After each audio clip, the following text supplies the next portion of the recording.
kay padayon siya naghahatag kanato kusog sa atong mga kalawasan no. Salamat sa Ginoo kay tagana po niya kita niya og higayon na makapaminaw sa iyang mga pulong. Amen. Ang ato paghahisgutan karon diya makita sa Salmo 1 to 22 pero ang ato pagbasa verse 7 to 12 ra. Ang tema pag-ampo aron giyahan o panalipdan. So bago ko magpadayon, tong kuan ako ni gama tong Sabado sa buntag ba. Mata na ako kagama ko journal. Dayon mo ganito nag Bible study mi diha ila ti Tata, then diretso mi ila ti Janet. Wala na mo damha na matumba mi sa motor, madisgrasya mi ba. Kanang madisgrasya di ay kano murag ug madiretso di ay kakamatay murag wala ka kabalo baka nang kuan kay katugali ako wala ko kabalo, wala ko makuan og unsa ba akong kahimtang na nahulog ko sa motor ba. Ang ako pagod di devotion pag-ampo aron giyahan og panalingdan. Nakaingon ko sa akong kaugalingon ba na unsa dayto akong pag-ampo nganong na nahitabo ba ang ingon ato.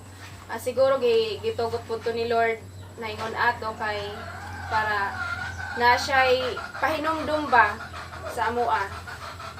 Kay sa tinuod ra katong Sabado murag lain jud akong paminaw murag galoy ako ba wala ko'y samud mo uban ana galing ko na dira siguro akong uban kay sakit akong likod ana ko ba tas ingon siya likod ra na ana pero sa pag-uban ako murag lain akong kuan wala ko'y mood dayon pag ana siya na kay giandam diha kay para ikaw kuno dito ila naisinay siguro to giingon pero na ko'y gigama mao na akong gigama nga ana ra ko na dili ko kay murag lain ba kanang mo share ka pero ang imong kondisyon sa imong kuan ba lain murag wala ka sa kondisyon ba mo tong gikuan murag na kuan pud kuan ni akong journal ba na pag-ampo aron giyahan og panalipdan. Mo na ang atong tema karon ang paghahisgutan mga igsoon. Ato basahon ang gamay nga background diri sa Salmo. Ang mga Salmo mao ang basahon sa mga alawiton o mga pag-ampo diha sa Biblia. Gisulat kini sa nagkalainlaing mga tawo sulod sa taas nga panahon ug itigom ug gigamit sa mga Israelita sa ilang pagsimba ug sa kadugayan ilang gilakip sa ilang kasulatan. Kini ang mga balak na hitungod sa ilang tinuuhan ug may nagkalainlaing matang, may mga awit sa pagdaig ug pagsimba sa Dios, mga pag-ampo sa pakitabang, panalipod ug kaluwasan. Ang pangalipuyo sa pasaylo, mga awit sa pasalamat tungod sa mga panalangin sa Dios ug mga pangaliyupo nga silutan ang ilang mga kaway. Ang uban niini mao ay mga pag-ampo sa tagsa-tagsa ka tawo ug uban sa tibok nasod. Ang uban naghulagway sa mga labing tinagong pagbati sa usa ka tawo samtang ang uban nagpadayag sa mga panginahanglan ug mga pagbati sa tibok katawhan sa Dios.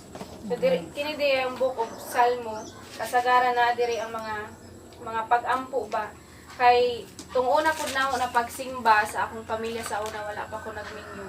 Ang gikuha pud sa akong papa ug mama na mga pag-ampo kay anang dili pa ba mi kabalo ug unsaon pag-ampo ba. So diri mi ato nagkuha og mga pag-ampo sa Salmo.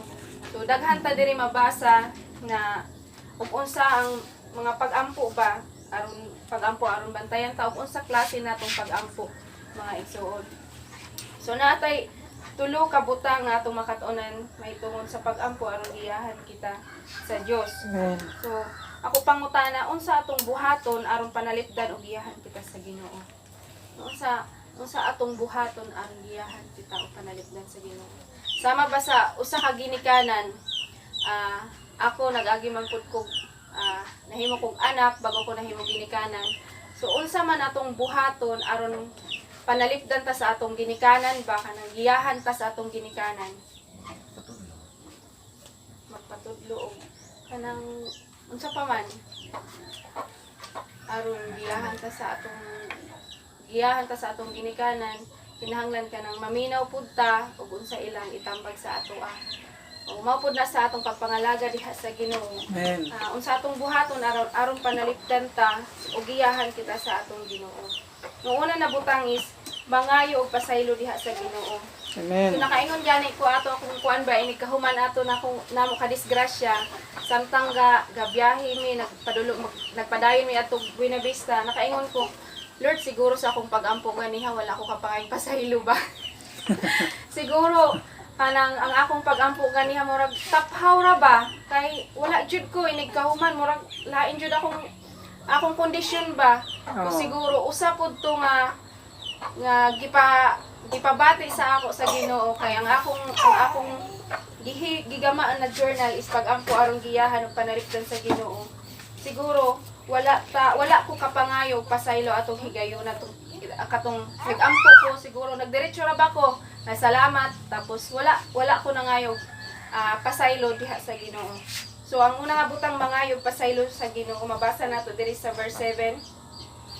Pasayloa ang akong mga sala sa batan-on pa ako tungod sa gugma mong walay paglubad og sa imong kaayo hinumdumi ako og Ginoo. So kinahanglan jud ay ta sa atong mga pagampo mga jud tagpasaylo nga igsoon. No? Tungod sa iyang pagkamaayo sa atong mga kinabuhi. Kay lisod man ka ng mangayo ta diretso dayon wala ta kapangayog kuan ba anang pasaylo man lang ug sorry kung nakabuhat ko ingon ato. Sama ba sa ato ginikanan sa una mo diretso ra daytay palitik ko kuan ha palitik ko ani tagaik ko ingon ana. So dili di ay ingon ana. So bago ta mangayo sa atong ginikanan kinahanglan mag anang kuan ba ta na suri gud ato ma kay nabuhat man ako dayon ka dugayan kapalitik ko kuan ma ana ba. So kinahanglan sa atong pagpangalaga di ay sa Ginoo aron giyahan og panalipdan ta ang atong mga pag-ampo is mga una tagpasaylo diha sa Ginoo mga igsoon. Dili di ay ta basta-basta na mo mangayo sa atong Ginoo kung sa atong gikinahanglan kung dili ta mangayo pud og pasaylo kay dili man pud ta mga perpekto isipon nato wala man pasala siguro karong adlaw pero wala ta masayod sa atong hunahuna og sa atong kasing-kasing nakasala na di ay ta atubangan sa Ginoo mga igsoon. Ikaduha nga puntos is matinud-anon nga pag-ampo. Kinahanglan matinud-anon di ay ta sa atong pag-ampo diha sa Ginoo mga igsoon. Kay dili ra di ay ta mag-ampo na murag wala lang ba anang mag-ampo ta kay tungod mao naman gud niyang naa ka ng rotation sa atong kinabuhi ba inig bago ta matulog dahil inig pagmata nato mag-ampo. So dili di ay ingon ana na basta-basta ra ta mag-ampo diha sa atong Ginoo mga igsoon.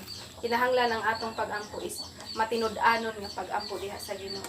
Mabasa nato diri sa verse 10 ingon diri ang tanang paagi sa Ginoo gugmang walay paglubad ug pagkamatinud-anon alang ni adtong nagtuman sa iyang kasabutan ug kasuguan. So ang atong Ginoo gani matinud-anon. So kita kay anak man ta niya kinahanglan sa atong mga pagampo is matinud-anon pud ta mga igsoon. Dili di ay pwede ka nang mag-ampo ta na murag wala lang may time bitaw na mag-ampo ta murag walay effect ba? Walay effect na murag gakuan murag gayaw-yaw ra man siguro ko ani murag ingon na murag nangadjir pero murag wala ba nimo gikuan sa imong kasing-kasing ang imong mga pag-ampo. So kinahanglan day mga igsoon ang atong mga pag-ampo aron gihantag panalipdan sa atong Ginoo. Kinahanglan matinud-anon ang atong mga pag-ampo diha kanina. Ikatulo nga butang is naatay kahadlok sa Ginoo. No? Kinahanglan naatay kahadlok ug pagtahod sa Ginoo aron kita iyang panalipdan ug iyahan. Kay sama sa ato sa ginikanan nato sa una ug wala tay kahadlok sa atong ginikanan, wala tay pagtahod. Ila ba ta proteksyonan? Dili bitaw murag dili man siguro yung na wala tay respeto sa atong ginikanan, maingon man siguro atong ginikanan pasagdaan tagud ka diha bahala kasi mong kinabuhi. Di ba kay murag wala nila na feel ang imong respeto sa ilaha bilang usa ka anak. So diha pud sa pangalaga diha sa atong Ginoo mga igsoon kinahanglan di ay naatay kahadlok og pagtahod diha sa atong buhi nga Dios. No, mabasa nato diri sa verse 12. Ang may kahadlok og pagtahod sa Ginoo tultulan niya sa dalan nga angay lang agian. No? Kaangayan di ay og naa di ay kahadlok sa atong Ginoo og natay dako nga pagtahod o respeto diha sa atong Ginoo. Tultulan ta niya sa angay natong pag-agyan mga igsoon. Sa usa ka ginikanan pud bitaw, ug naatay kahadlok sa atong ginikanan, ilatan niyang giyahan kanang dili ka pwede diha, dili ka pwede mag-ingon ana kay dili na maayo. Diri ka kay mao ni ang angay nimo nga buhaton. Diri ka kay pag-abot sa panahon maingon ani ka, mugro ka maingon ana ba makalampos ka. So sama po di ay sa gibuhat sa atong diha sa pagpangalaga nato sa Ginoo, kinahanglan na atay kahadlok og pagtahod sa atong buhi nga Dios. Aron kita iyang giyahan sa angay natong pag-aagyan mga igsoon. Dili na ta kanang maging sentro na ta ba pagadto sa iya sa atong pagpangalagad karon mga igsoon, kinahanglan isipon nato na ang atong pag-aadtuan is dituan sa iyaha. Dili na ta makatipas ba bisag gamay ra nga tipas sa atong mga tiil mga igsoon, dili na ta makatipas kay tungod ang Ginoo nagagiya ka nato sa angay natong pag-aagian o iyak kitang panalipdan mga igsoon. So ang pag-ampo di ay aron giyahan o panalipdan ta sa Ginoo. Mao di ay ni ang mga una mga tagpasaylo diha sa Ginoo mga igsoon. Dili di ay ta basta-basta na mo diretso ra tagpangayo.